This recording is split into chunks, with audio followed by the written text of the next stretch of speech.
जिसका धन दान में लगता है।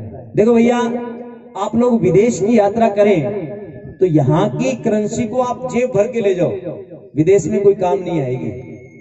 क्या करना पड़ेगा?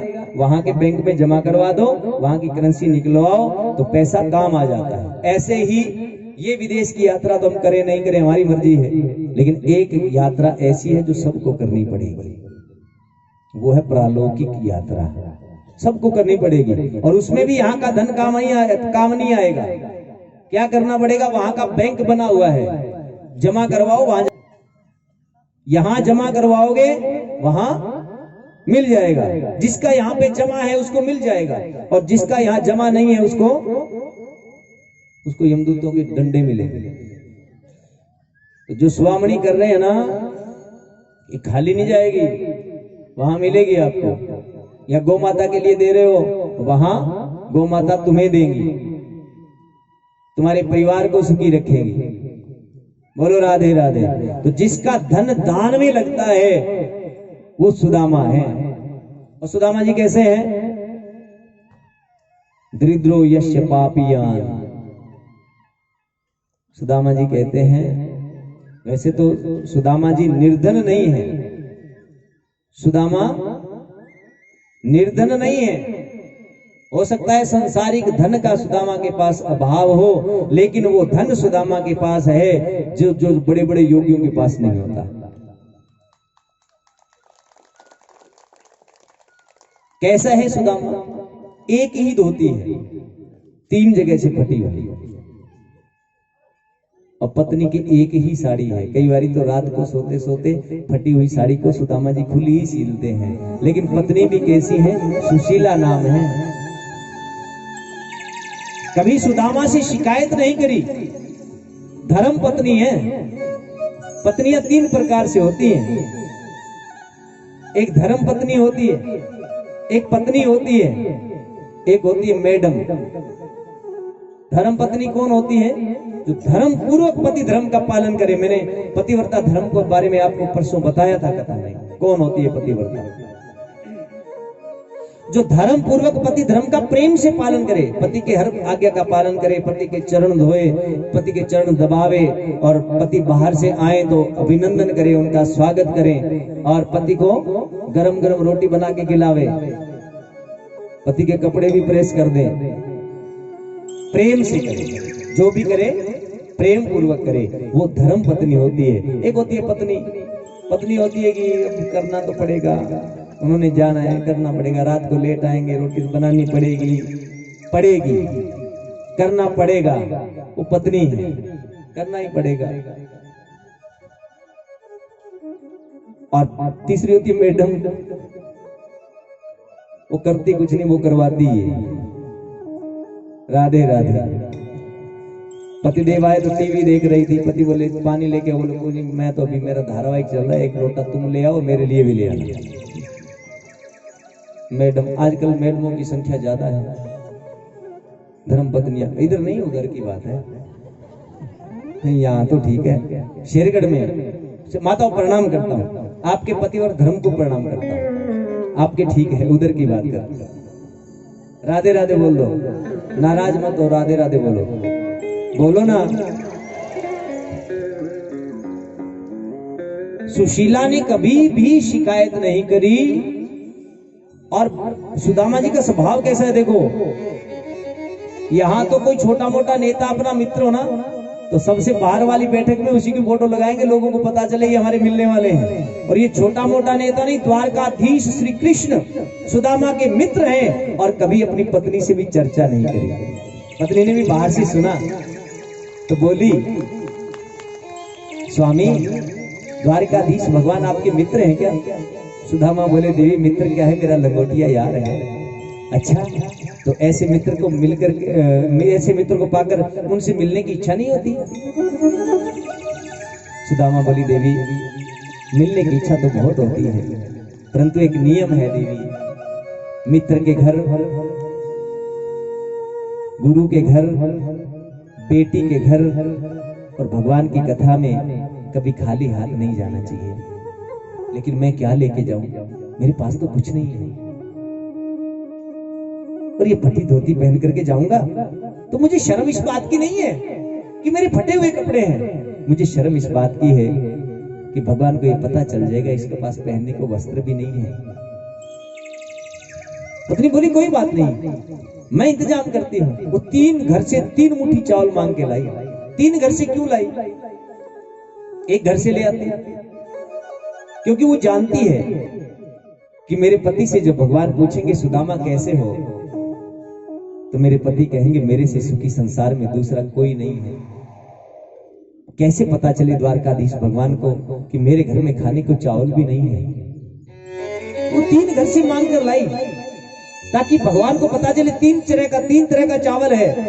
किसी का धान का चावल, किसी का वनस्पति चावल, तो 3 तरह का चावल दे गए तो पता लग जाएगा भगवान को कि इसके घर में खाने को चावल नहीं, मांग के लाया है।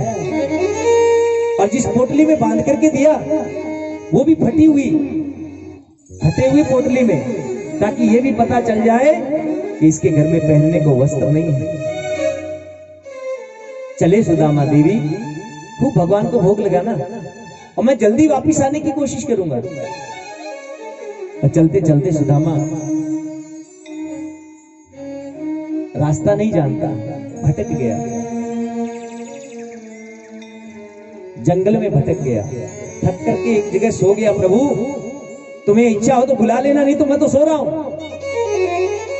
और भगवान का वचन है, जो तू चाले 8 पग तो मैं पग चालू 60, और जो तू लकड़ी काट है तो मैं लोहे की लाठ। मेरी तरफ एक कदम बढ़ाकर तो देख, मेरे मिलने के सारे रास्ते में सुगम न कर दूं तो कहना, मेरे लिए अपना कुछ लुटा कर तो देख, मैं अपने आप को न लुटा दूं तो कहना, अरे एक बार मेरे लिए बोल कर तो देख, तुम्हें मशहूर नहीं कर दूं, तुम्हें प्रसिद्ध नहीं कर दूं दुनिया में तो कहना।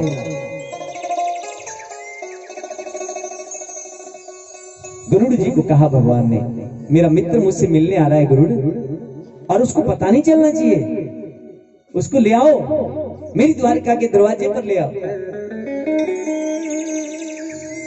मांगो उसी से जो दे दे खुशी से, और कहे ना ऐसा कौन है? ऐसा कोई है? यहाँ तो कई बार क्या होता है, घर में गेस्ट आ जाए ना, अतिथि आ जाए, तो घर में चाय पत्ती खत्म हो गई तो क्या करूं, जल्दी से पड़ोसन से मांग लाई। तो पड़ोसन 4 लोगों को कहेगी कि लगता है घर में कड़की चल रही है, चाय मांगने आई थी। लेकिन एक वो है जो दे करके किसी से नहीं कहता, जिसने इतना सुंदर जीवन दिया है, धन दिया है, संतान दी है, लेकिन किसी से चर्चा नहीं की कि मैंने दिया है। लेने वाला भी कितना अभिमान से कहता है मेरा है, मेरा।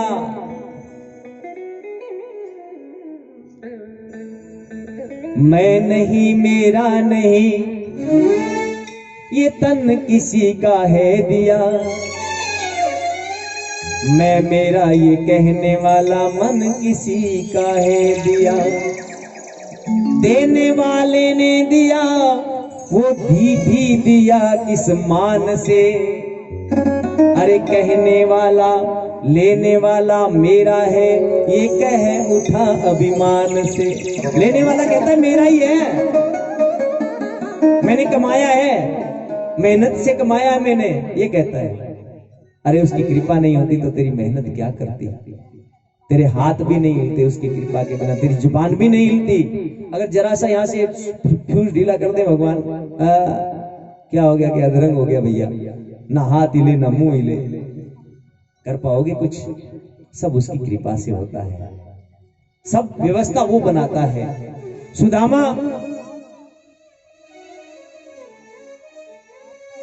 गरुड़ जी ने उठा करके द्वारिका के दरवाजे पर छोड़ दिया। सोया था जंगल में, आंख खुली तो महल में। अरे ये कहाँ आ गया मैं? और दरवाजे पर द्वारपाल खड़ा था, पूछा भैया ये कौन सी नगरी है? महाराज द्वारिका है। अरे द्वारिका आई गई? अरे वाह वाह, अरे भैया बताओ ना, वो मेरा कन्हैया कहाँ है? कौन कन्हैया महाराज? अरे वही आजकल जो द्वारिका का राजा बना हुआ है, द्वारिकाधीश। अरे अरे अरे महाराज, हमारे प्रभु का नाम ले रहे हो? ऐसे कैसे बोल रहे हो? ऐसे बोलो ना, श्री श्री 1008 श्री श्री द्वारिकाधीश प्रभु श्री कृष्ण चंद्र जी महाराज। दामा जी बोले इतना लंबो हो गया। अरे गुरुकुल में पढ़ा करता था तो कनुआ कह के बुलाते खुश हो जाते इस नाम पे। अच्छा भैया बता, तेरे श्री श्री 108 कहाँ है? उनसे जाके बोलना कि उनके बचपन के मित्र सुदामा आए हैं। द्वारपाल एक बार तो चौंका, ये और मेरे प्रभु के मित्र, लेकिन फिर भी भगवान की आज्ञा है, मेरे दरवाजे पर कोई ब्राह्मण आ जाए तो उसको बड़े आदर सहित मुझसे मिलने के लिए ले आना। घनश्याम तुम्हें ढूंढने जाए कहां कहां, तेरी नजर में जुल्फ में मुस्कान मधुर में अपने वीरे की याद दिलाए कहां कहां, घनश्याम तुम्हें ढूंढने जाए कहां कहां, घनश्याम मेरे श्याम मेरे श्याम मेरे श्याम, ओ श्याम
भगवान के महल में गया।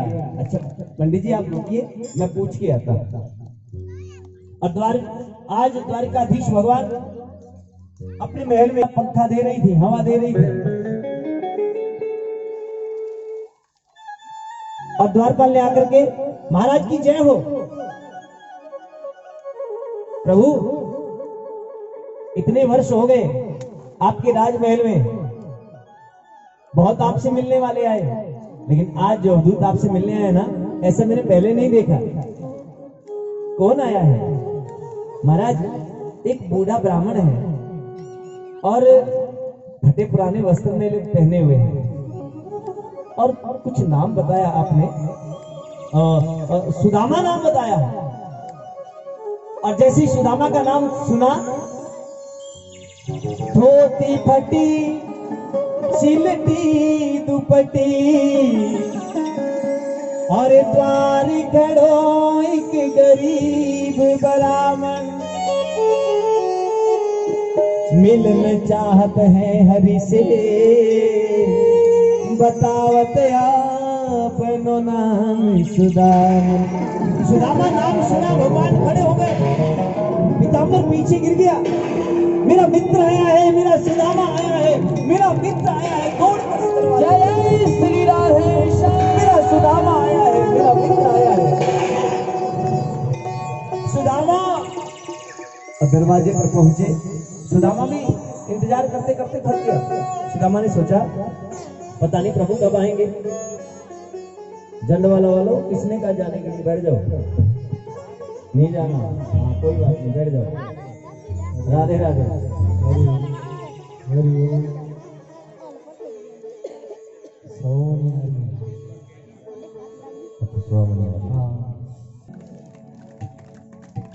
वंदना जी ने 5100 रुपए गौशाला में दान किया। जोरदार ताली। भगवान को अर्पण करते हैं, भगवान को अर्पण करते हैं।